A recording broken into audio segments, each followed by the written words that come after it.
Bonjour les amis, bienvenue sur Histoire inspirante. Avant de commencer, nous aimerions que vous fassiez partie de notre famille. Abonnez-vous aujourd'hui et activez la notification de la cloche. Maintenant, profitons du soleil qui brûle dans l'après-midi à Lagos, rendant l'air lourd. Les voitures klaxonnent, les commerçants crient et l'odeur de maïs grillé se mélange au gaz d'échappement. Fatou équilibrait un plateau d'oranges sur sa tête, se déplaçant entre les voitures en espérant des clients. Les affaires étaient lentes, et ses pieds la faisaient souffrir d'avoir été debout toute la journée. Elle essuya la sueur de son front en soupirant, puis une voiture noire élégante s'arrêta à proximité. La portière du conducteur s'ouvrit et un homme en sortit. Il avait l'air important, en costume coûteux et chaussures cirées. Les yeux de Fatou le suivirent alors qu'il marchait vers un petit magasin. Avant d'atteindre l'entrée, ses pas faiblirent, sa main se plaqua sur sa poitrine. Puis là, juste au milieu de la rue, il s'effondra. Pendant un instant, tout se figea, puis le chaos éclata. Les gens se précipitèrent vers lui, non pas pour aider, mais pour voler. Des mains attrapèrent son poignet, lui soustrayant sa montre. Quelqu'un tira son téléphone, un autre sortit son portefeuille de sa poche. Le cœur de Fatou battait la chamade alors qu'elle observait la portière de la voiture rester ouverte, invitant les voleurs. En quelques secondes, la voiture avait disparu, la foule s'éclipsant, laissant l'homme étendu, sans défense. Elle déglutit avec difficulté. Tout le monde l'avait abandonnée. Mais elle ne pouvait pas. Elle laissa tomber son plateau, les oranges roulant dans toutes les directions, et courut vers lui, s'agenouillant à ses côtés. Elle secoua son épaule. « Monsieur, réveillez-vous. » Aucun son. Son esprit s'affola. Elle n'avait pas de téléphone. Pas d'argent pour le transport pour l'emmener à l'hôpital, mais elle ne pouvait pas le laisser comme ça. Prenant une profonde inspiration, elle attrapa son bras et tenta de le soulever. Il était trop lourd. Les larmes remplissaient ses yeux. « Quelqu'un, aidez-moi, s'il vous plaît. » Les gens passaient comme s'ils ne pouvaient pas la voir. Fatou sentit la frustration monter dans sa poitrine. Bien, si personne ne voulait l'aider, elle le ferait elle-même. Elle tira son bras sur son épaule, et de toutes ses forces, commença à l'entraîner vers la sécurité. Les muscles de Fatou brûlaient alors qu'elle peinait à traîner l'homme inconscient vers l'ombre d'un magasin voisin. La sueur glissait sur son visage, sa respiration s'accélérant. Les gens regardaient, mais n'offraient aucune aide. Certains chuchotaient, d'autres secouaient la tête et s'éloignaient. Son cœur battait avec frustration. « Pourquoi tout le monde est comme ça ?» murmura-t-elle. Mais elle ne pouvait pas s'arrêter maintenant. La respiration de l'homme était superficielle et son visage paraissait pâle. Elle devait agir vite. Elle regarda autour d'elle, cherchant un visage familier, puis elle aperçut Aïe, la femme qui vendait du yam frit au bord de la route.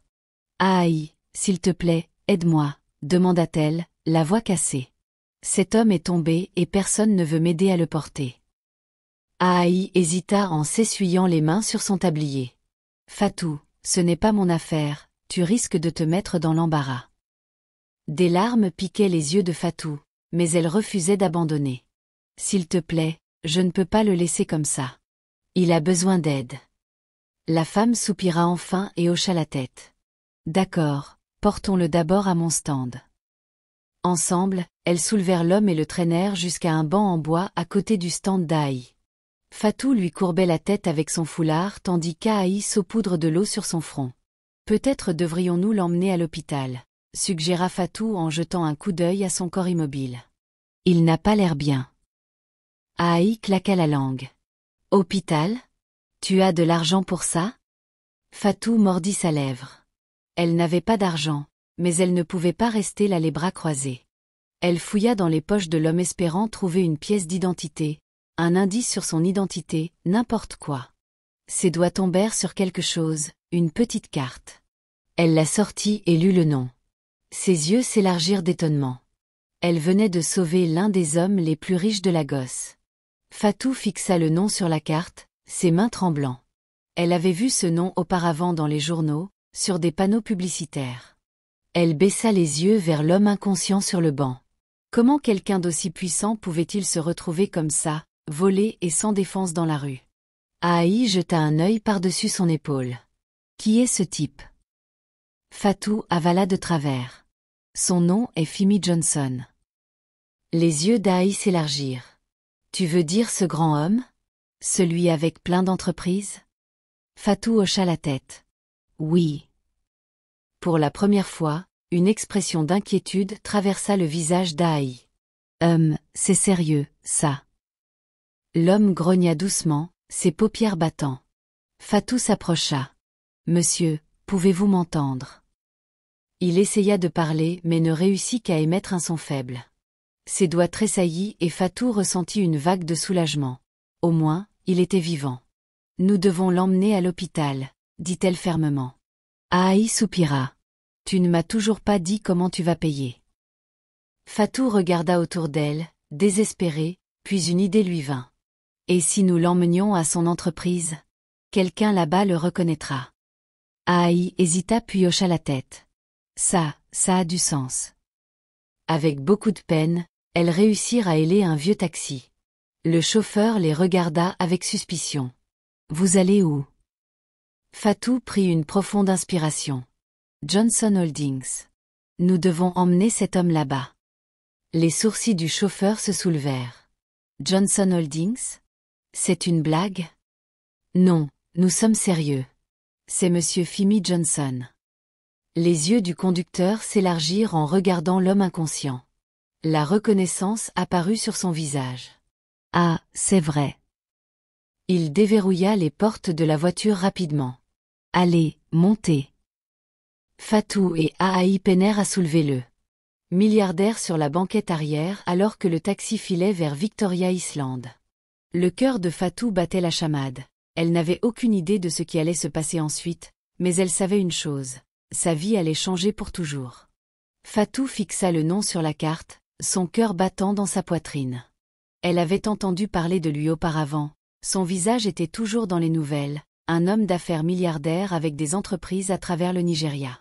Et maintenant, il était allongé, inconscient, sur un banc en bois, n'ayant rien à voir avec l'homme puissant qu'elle avait vu à la télévision.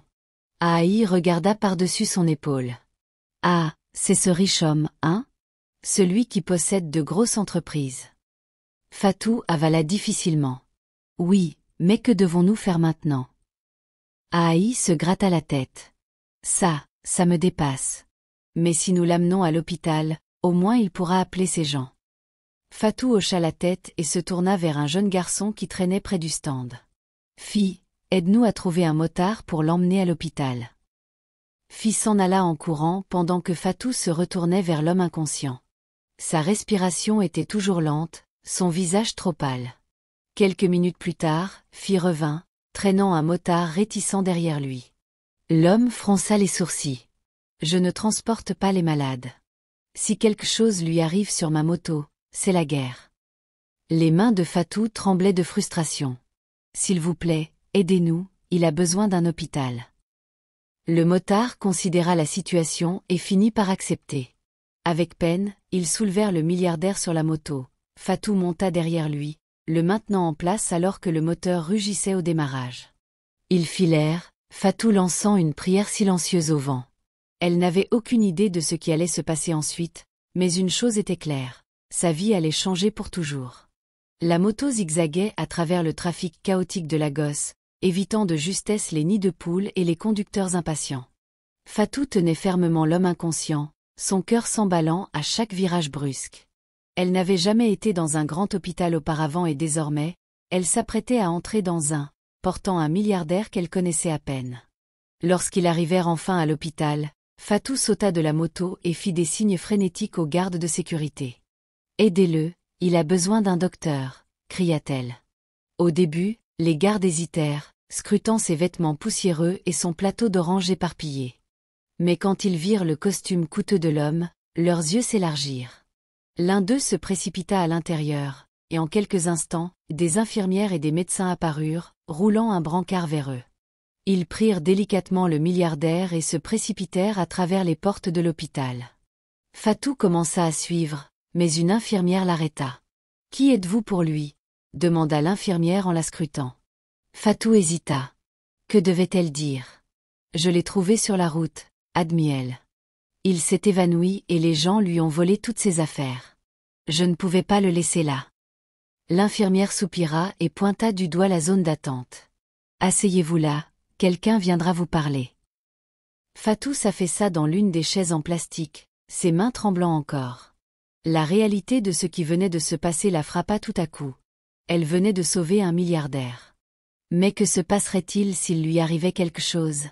La rencontrerait-il en faute? Son estomac se tordit en nœuds alors qu'elle observait le personnel hospitalier s'affairer autour d'eux. Elle avait fait de son mieux, mais maintenant, tout était hors de son contrôle. Fatou était assise dans la salle d'attente de l'hôpital, ses doigts tordant le bord de son foulard. Le temps s'égrena lentement, et à chaque seconde qui passait, son angoisse grandissait. Elle n'avait jamais été à l'intérieur d'un endroit comme celui-ci auparavant. Des sols froids, des murs blancs, et des gens courant avec des uniformes, cela ressemblait à un autre monde. Elle voulait partir, retourner à sa vie normale de vente d'oranges, mais quelque chose en elle refusait de bouger. Elle avait besoin de savoir si l'homme qu'elle avait sauvé allait bien. « Excusez-moi. » Une voix profonde la fit sursauter. Elle leva les yeux pour voir un homme grand en costume se tenir devant elle, le visage impassible, les yeux perçants. « Êtes-vous la fille qui a amené monsieur Adiou ici ?» Elle hésita, puis hocha lentement la tête. « Oui, monsieur. » L'homme soupira et s'assit à côté d'elle. « Je m'appelle Tinde, je suis son assistant personnel. » Il la scruta attentivement. Que s'est-il passé? Fatou expliqua tout. Comment le milliardaire était tombé, comment la foule l'avait volé et comment elle avait lutté pour obtenir de l'aide. Elle ne laissa aucun détail de côté. Tinde l'écoutait en silence, son expression indéchiffrable. Lorsqu'elle eut fini, il se pencha en arrière et se frotta le menton. « Vous me dites qu'au milieu d'une foule, vous étiez la seule à rester pour aider. » Fatou se tortilla mal à l'aise. « Je ne pouvais tout simplement pas le laisser là. » Tinde l'observa pendant un moment, puis se leva. « Restez ici. » Il s'éloigna, la laissant seule avec ses pensées.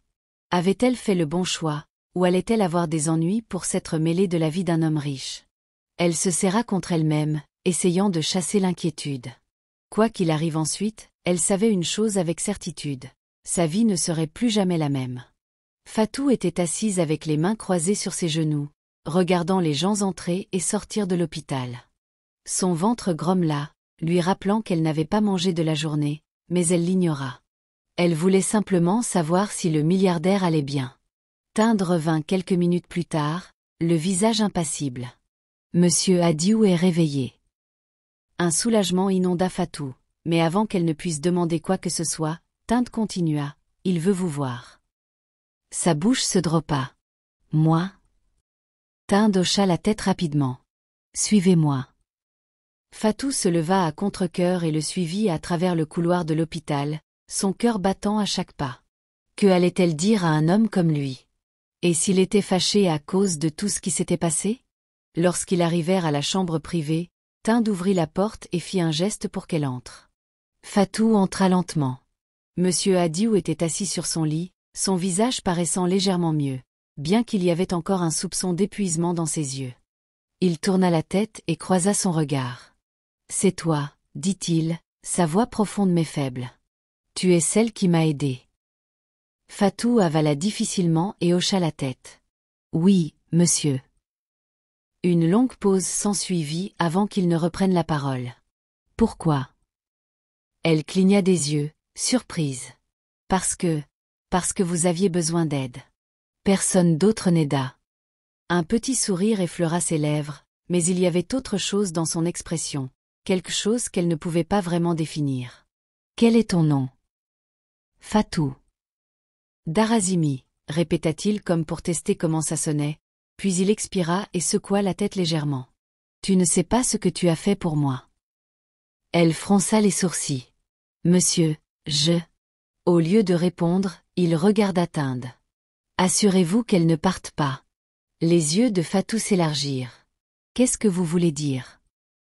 Tinde ne lui fit qu'un petit sourire. « Vous verrez bien. » Le cœur de Fatou battait la chamade alors qu'elle fixait monsieur Adiou. Que voulait-il dire en s'assurant qu'elle ne parte pas? Tinde fit un geste pour qu'elle s'asseye, mais elle resta levée. « Monsieur, je ne comprends pas, dit-elle prudemment. Ai-je fait quelque chose de mal? Monsieur Adiou rit, bien que ce fût faible. Mal? Tu as sauvé ma vie. Il se redressa légèrement, grimaçant. Si tu n'étais pas resté, je ne sais pas ce qui m'aurait arrivé. Fatou laissa échapper un soupir de soulagement, mais la confusion continuait de grandir dans son esprit. Alors, pourquoi voulez-vous que je reste? Il l'examina longuement avant de parler. Parce que des gens comme toi sont rares. Sa voix était calme mais ferme. Dans une ville où l'argent aveugle les gens, tu as choisi la gentillesse plutôt que l'avarice. Elle baissa le regard. J'ai juste fait ce qui me semblait juste. Tinde s'avança. Monsieur, devrions-nous organiser son retour chez elle? Monsieur Adiou secoua la tête. D'abord, elle doit manger. Les yeux de Fatou s'élargirent d'incrédulité. Monsieur, je vais bien. Il leva un sourcil. Quand avez-vous mangé pour la dernière fois? Elle hésita, la vérité étant qu'elle ne s'en souvenait pas. Entre la vente d'oranges toute la matinée et la course pour l'aider, la nourriture avait été la dernière chose à laquelle elle avait pensé. Je le savais, dit-il en signalant à Tinde. Apportez-lui de la nourriture. Tinde hocha la tête et quitta la pièce, laissant Fatou seule avec le milliardaire. Elle se sentait mal à l'aise, debout dans une chambre d'hôpital aussi luxueuse, entourée de machines et de meubles coûteux. Elle ne se sentait pas à sa place ici. Monsieur Adiou la regardait de près. Tu trouves cela étrange, n'est-ce pas? Elle hocha la tête. Oui, monsieur. Ses lèvres se mirent à sourire. Habitue-toi, Fatou, car ce n'est que le début.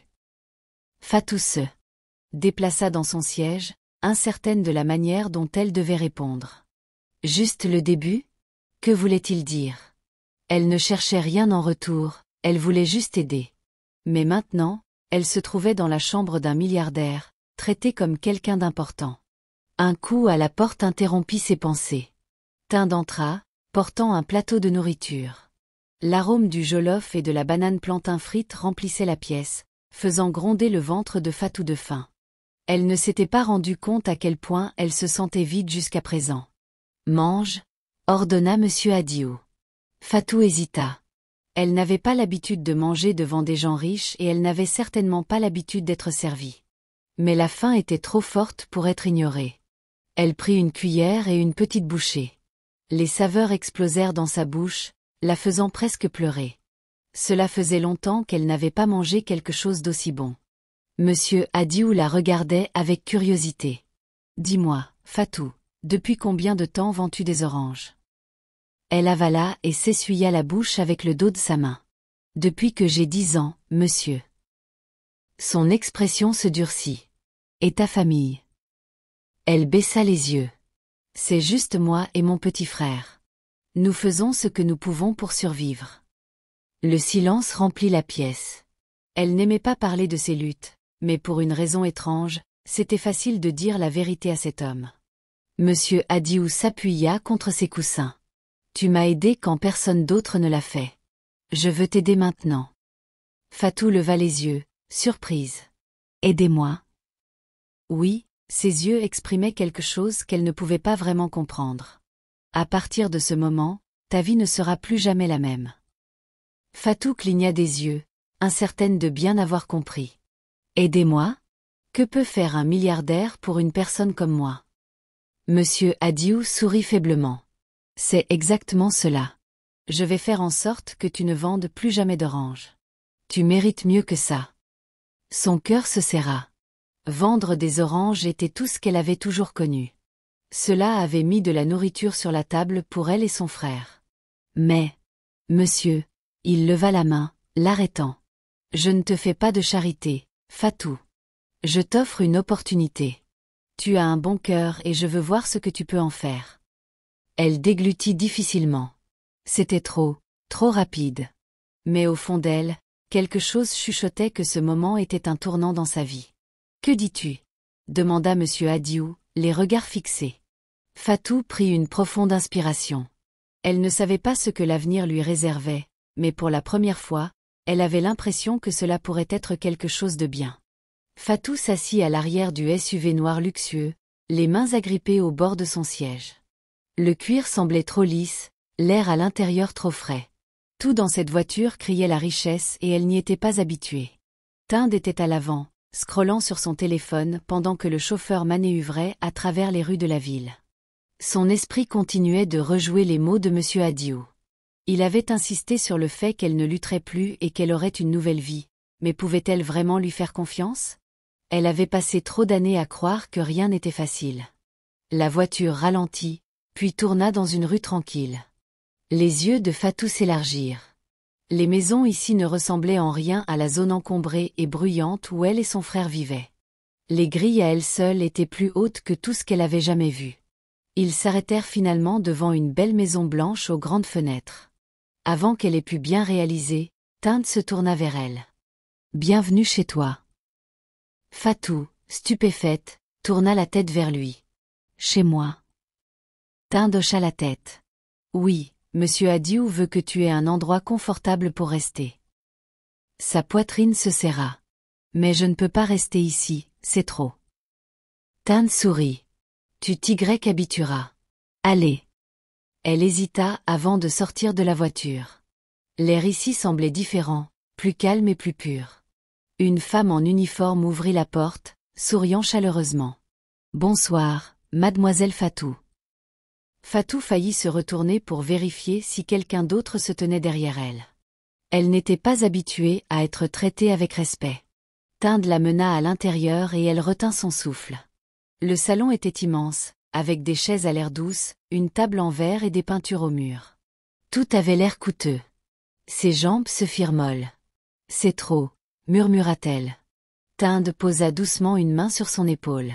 « Monsieur Adiou croit que tu le mérites, et bientôt, tu le croiras aussi. » Fatou avala avec difficulté. Pour la première fois depuis des années, elle n'était pas sûre de ce que demain apporterait. Mais peut-être, juste peut-être, ce serait quelque chose de bien. Fatou se réveilla dans le lit le plus doux qu'elle ait jamais connu. Pendant un moment, elle oublia où elle était. L'air était frais, la chambre était fraîche et les draps s'étendaient lisses contre sa peau. Puis elle réalisa qu'elle n'était pas dans sa petite chambre étouffante, mais dans la maison que M. Adiou lui avait donnée. Elle se leva lentement, encore en train de s'adapter à cette nouvelle réalité. Tout cela paraissait irréel. La nuit précédente, après que Tinde l'ait guidée, elle avait à peine pu dormir, non pas à cause du confort du lit, mais parce que son esprit ne cessait de tourner en boucle. Est-ce que c'était vraiment sa vie maintenant? Pouvait-elle lui faire confiance? Un léger coup à la porte la sortit de ses pensées. « Mademoiselle Fatou » appela une voix féminine. Elle hésita avant de répondre « oui ». La porte s'ouvrit légèrement et la même femme, qui l'avait accueillie la nuit précédente, entra avec un sourire chaleureux. « Bonjour, ma. J'espère que vous avez bien dormi. Le petit déjeuner est prêt. Devrais-je l'apporter ici ou préférez-vous manger en bas ?» Fatou cligna des yeux. Quelqu'un lui demandait comment elle voulait manger. Elle avait l'habitude de se lever et de se précipiter dans la rue, parfois en sautant des repas justes pour gagner suffisamment d'argent. Maintenant, elle avait un choix. « Je vais venir en bas », dit-elle rapidement, se sentant mal à l'aise à l'idée d'être servie au lit. « Très bien, ma », répondit la femme, puis elle s'en alla. Fatou resta immobile un moment, puis finit par sortir du lit. Elle se rafraîchit et descendit, le cœur battant légèrement alors qu'elle se dirigeait vers le bas. La salle à manger ressemblait à quelque chose tout droit sorti d'un film, une longue table, polie à la perfection, avec une variété de plats fumants soigneusement disposés. Monsieur Adiou était assis au bout de la table, vêtu d'une tenue simple mais élégante. Il leva les yeux à son entrée. « Bonjour, Fatou. Je suppose que tu as bien dormi ?» Elle hocha la tête, se sentant soudain petite dans cet espace grandiose. « Oui, monsieur, merci. » Il lui fit signe de s'asseoir. « Mange. Aujourd'hui va être un grand jour pour toi. » Elle hésita avant de s'asseoir. « Un grand jour ?» Il souriait. « Oui, il est temps de parler de ton avenir. » Fatou avala, ses pensées étant trop occupées à analyser les mots de M. Adiou. Un grand jour, parler de son avenir? Que voulait-il dire exactement? Elle prit une petite bouchée de la banane frite, les mains un peu tremblantes. M. Adiou but une gorgée de son thé, l'observant avec des yeux calmes. Lorsqu'elle releva enfin les yeux, il se pencha en avant. Dis-moi, Fatou, si tu pouvais faire n'importe quoi du tout, que ferais-tu? Elle cligna des yeux, surprise. Monsieur, je veux dire, si tu avais l'opportunité d'apprendre, de grandir, de construire quelque chose pour toi-même, que ferais-tu? Fatou hésita. Personne ne lui avait jamais posé cette question auparavant. Sa vie entière avait tourné autour de la survie, pas des rêves. Elle n'avait jamais osé penser au-delà du prochain repas, de la prochaine vente. Je ne sais pas, admet-elle doucement. Monsieur Adiou sourit d'un air compréhensif. C'est compréhensible. Tu as passé des années à lutter pour survivre, mais maintenant je veux que tu commences à penser différemment.